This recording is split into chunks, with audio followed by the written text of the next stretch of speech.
Well, the other day I heard how much you love cake, right? Love cake. So, I thought I'd make you one. Oh, yay!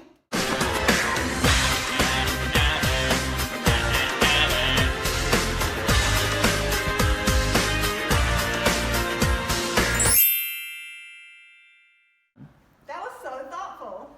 Well, the box said it'd be ready in 20 minutes, and it's been about that long, so... Mr. Gleason, did you cook this? Well, I thought I did, but it's still a liquid.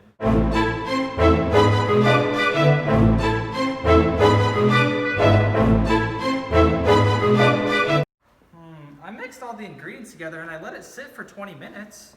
Well, this says to put it in the hot oven for 20 minutes. Why would I have to do that? To change the state of matter. Dr. Hypothesis!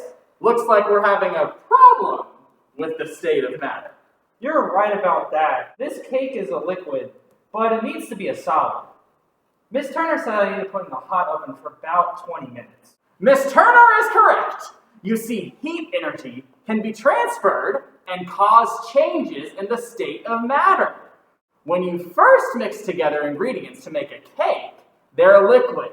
Then, being placed in a very hot oven changes their state. The heat from the oven is transferred to the cake batter, and it changes its form. That liquid turns into a solid. And solid cake is so delicious. Sorry, Miss Turner, I forgot to put it in the oven. That's okay. I know you love pumpkin, so I just happened to bring you a pumpkin cake today. Really? Thanks a lot. Excellent! Then I'll get this liquid out of your way. Grandpa? What are you doing? Your grandfather likes cake batter.